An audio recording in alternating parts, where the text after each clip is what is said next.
Jane starts by reminding herself that this is an episode of anxiety.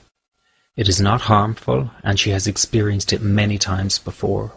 She's not going to get upset by the sensations she is feeling, and is going to respond to the situation with a new understanding.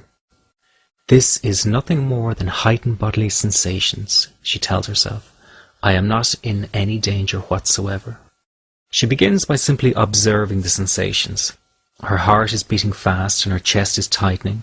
Her initial reaction is to pull away and suppress the sensations of anxiety.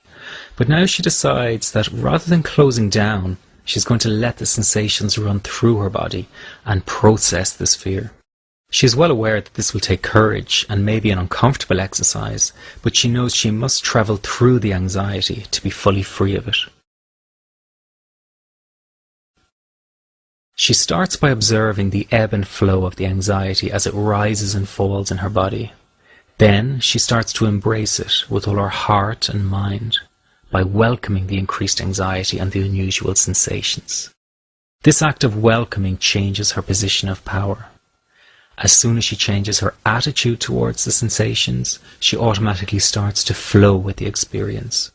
There is an immediate bodily change as she mentally moves with the panic instead of suppressing it.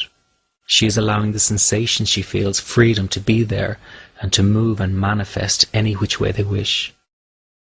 This new attitude is absolutely vital because the fear must be processed through the body and mind, not suppressed.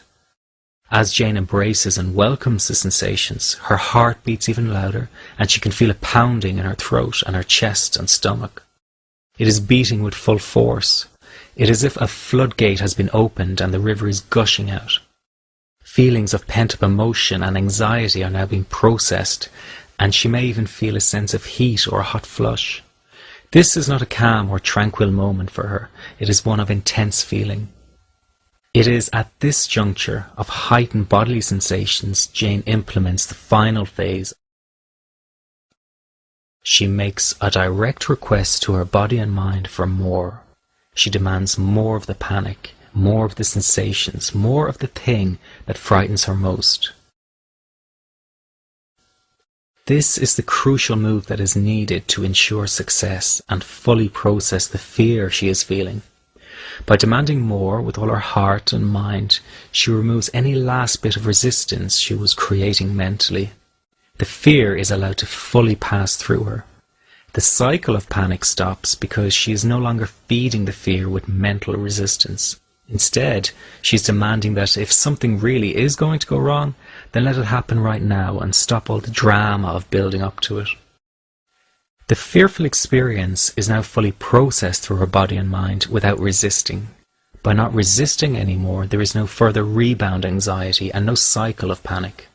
The immediate benefit is that Jane's confidence begins to soar. She is now coming to understand that she can in fact control this experience that up until now she felt was uncontrollable.